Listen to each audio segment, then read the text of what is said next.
So in the last video, we covered the idea that humans are social beings, and we talked about what that actually looks like: social roles, social relationships, social stratification, things like that.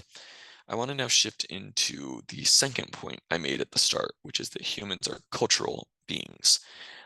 So this is a critical concept in anthropology because it allows us to understand why the thousands of different groups of people can behave so vastly different from each other, right? And like really unlike really any other organism on Earth, we consume vastly different kinds of food. Our days look very different from each other. Even things like the positions we sleep in, the ways in which we express physical intimacy. For example, there was a study one time of 150 cultures, and they found that roughly half of the cultures didn't even do romantic kissing, which seems like so like, oh, like you kiss somebody if you like them in our culture, right? My point is cultures vary hugely in how they, or societies vary hugely in how they act. And it's not mostly, or it's not because of genetics, right? Our stuff up here, our brains, right? Got essentially the same cognitive hardware everybody does. Obviously, there's individual differences, but at the group level, we're working with the same stuff, right? So it's not a genetic thing. So what is it? Well, the answer is obvious. It's a culture thing, right? Culture is what causes different groups of people to act so very differently from each other. If you did the optional DeLuca reading, which was Why Don't Westerners Eat Off One Plate?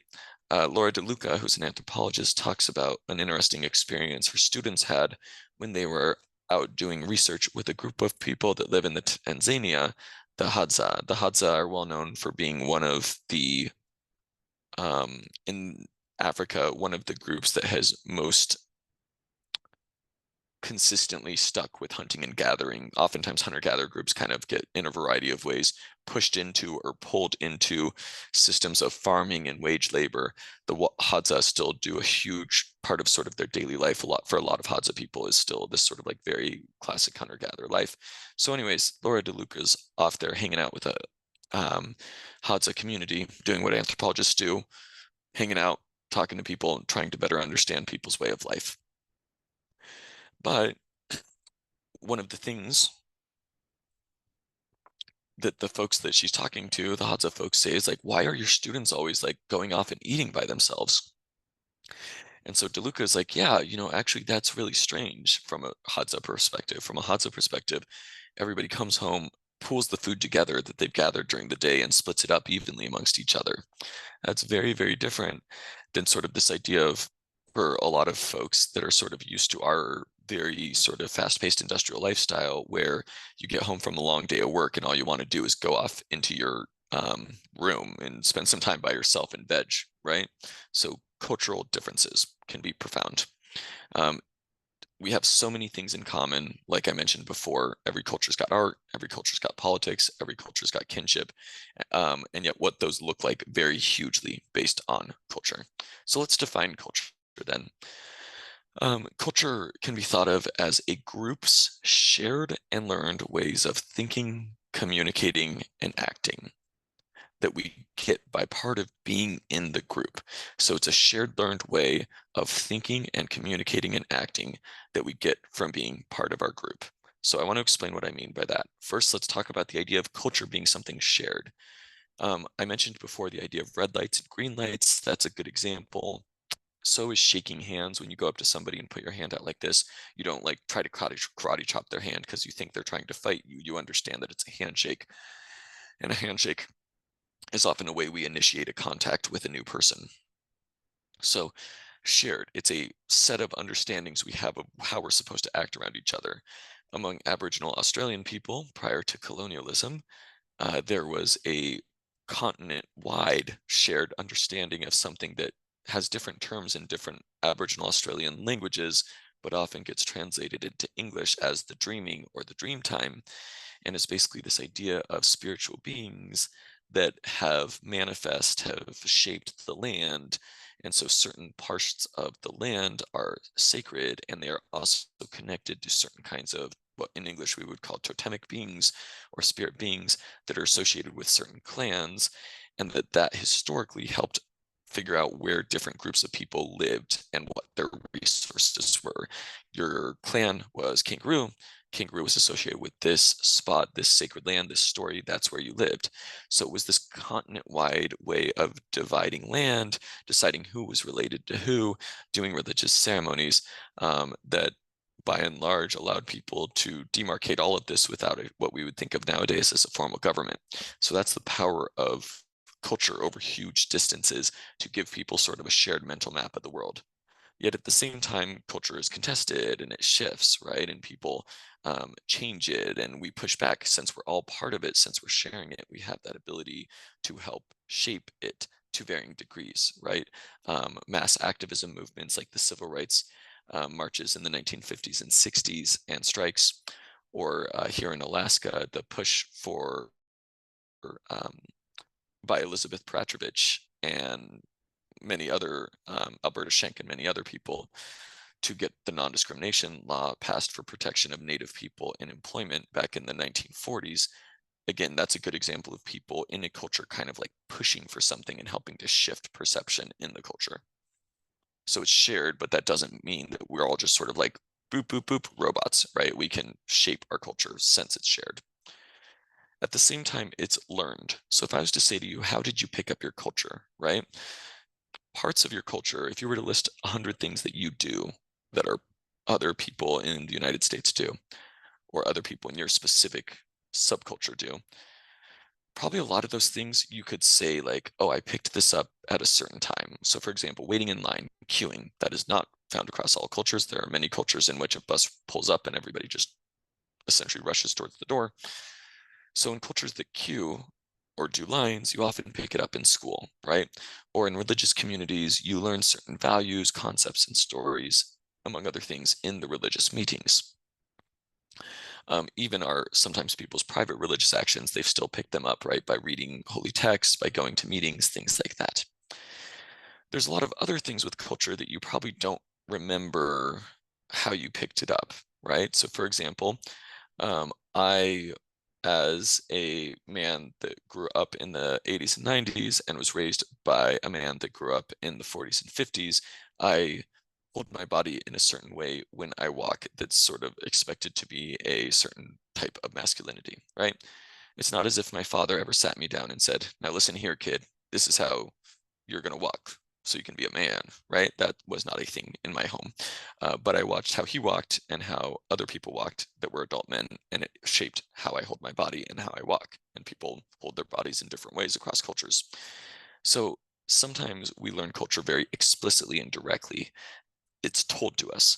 Other times it's something we sort of just pick up by being around us. Kids are sort of the ultimate culture absorbers, right? It's part of the reason why humans take so long to reach adulthood, is sort of we have a built-in sort of period of time where we need to cook longer. We need to absorb all the culture stuff, which is how we survive. So we call all of that, whether it's these really formal ways of teaching or whether it's just sort of picking it up from other people, we call all of that enculturation, right? It's the process of learning culture, and it comes about in a million ways. Now I want to think, so, all right, it's shared and it's learned. It's something that we have in common with other people in the group, and it's something that's been passed down to us through enculturation. But what is it? What is this thing we're calling culture? Partly it's ways of thinking. It's our values and our ethics, what we think is important. Here in the United States, we find the idea of freedom extremely important. The idea of freedom of speech, freedom of press, things like that. We might disagree a lot on how we define freedom or what exceptions there are or what limits, if any, there are on it. But the basic concept of freedom, pretty salient, right? Most people agree on that as a key value. Most cultures have something like that, and they're not always the same. Most cultures have some kind of, you could probably write down 3 or 4 or 5 kind of like core, really key values, and probably another 20 kind of things that are important to them as well. Oh, so ways of thinking also include epistemology. By that, I mean how a culture determines what is true. In some cultures, you determine what is true through scientific experimentation. In other cultures, through what you learn from elders and their teachings. And yet another culture, you learn what is true by, for example, there's a great book called How Forests Think, where he spent time with the Amazonian group called the Ruma, that among other things, they give a hallucinogenic chemical to hunting dogs, and the hunting dogs are said to have visionary dreams, and they then can interpret the barking of the dog to then understand and the actions of the dog while dreaming, and they helps tell them they believe how the hunt will go the next day. So cultures have lots of different ways of trying to figure out what is true and what is fact. But the point is, every culture has a way of figuring out what's true. And every culture has a certain kind of worldview of like what the different entities that can exist in this world are. There's a really, really old anthropological article that I really like that you should check out sometime. It's called Shakespeare in the Bush. It's by an American, Laura, what's her last name? Bohannon, that was trained by British anthropologists and then went and studied and learned with the Tiv culture in Nigeria. So there's kind of, I did a two-step process there, right? Anyway, she's an American, also influenced by British culture, hanging out in Nigeria, doing research. And while she's down there, folks, she's got a copy of Hamlet, and folks eventually ask her, like, hey, tell us a story. We always tell you stories. Why don't you tell us a story, right? So she's like, cool. So she tells the story of Hamlet. And over again, she's getting interrupted by people that are hearing it, and they bring up all sorts of different interpretations of like why she's telling the story wrong. So for example, when it gets to the part about um, the brother-in-law marrying Hamlet's mom, right? Most British and American people reading that, it's like, oh, like you're supposed to be like so enraged by this. But the folks that she's telling the story to are like, oh, good, like he's doing what he's supposed to do. Because in that culture, and in many cultures, there's practices of levirate marriage, which is basically where a sibling marries a widow, right? So your brother dies, you marry his widow, or if you're a woman, um, your sister dies, you marry her former husband to make sure that the person is still taken care of. So these people are hearing Hamlet and they're like siding with the uncle, which is supposed to be the bad guy in Hamlet, right? And they have lots of other interpretations, like the ghost of Hamlet's dad, they reinterpret it and they're like, oh, that's obviously not a ghost. That's obviously a witch that's like trying to deceive Hamlet, right? So there's all these like different layers to it. And at the end of it, there's kind of this funny part where they say, don't worry, someday you'll get better at telling stories. But it's a really good example of the ways in which cultures fundamentally pattern how we interpret events, right? We get told the same story and interpret it vastly differently depending on what culture we're raised in. Even not just our ways of thinking, but even our emotions are oftentimes hugely affected by culture. Obviously, human emotions have a very deep psychological, hormonal, biological, many people would say spiritual basis. But at the same time, culture hugely affects how those emotions manifest and how we discuss them, and to some degree, how we experience them. There's a great book I would recommend to you called Unnatural Emotions by Catherine Lutz. She went and spent time in a small island in the Pacific, in the North Pacific, called Ifaluk. In it, in that time with this group of people, she talked to people a lot about what kinds of emotions they experienced. And what she found is that there was all sorts of words for emotions that we don't have in English, like the word fago, which is this kind of like tender sympathy obligation thing. There's not really a great word for it in English. And so, and furthermore, she found that people did not at least express, maybe they experienced it, but nobody expressed the very common idea found in many industrialized countries like the United States, like Japan, like Europe, this idea that emotions, if you repress them, that that's a negative thing and eventually they'll sort of explode and get out of control, that you need to discuss your emotions because you don't want to repress them. We often think of that as that's like an implicit human thing. People in Ifaluk, when Catherine Lutz was doing the study, that is totally not how they thought about emotions. To them, emotions were much more of something that you control and you intentionally create by creating relationships of trust. And so culture even affects our sort of ways of experiencing our emotions. It certainly affects the ways we communicate, both in the obvious sense of languages. There's 7,000 different languages in the world. By the way, 50% of them are expected to go extinct by 2100 if we don't take drastic actions to preserve them. So this is my shameless plug to go take an Alaska Native language class and help be part of the movements to revitalize endangered languages. But anyways, 7,000 languages, most of which have a variety of dialects. That's an example of culture being different ways of communicating, but it's other things too. There's a great example is a book called Portraits of the White Men that I've got a picture of here. Keith Basso went and hung out with the Western Apache people for basically decades, to the point where he was very much a part of the community. He wrote a book about the funny jokes people would tell where they would pretend to be, quote, a white man.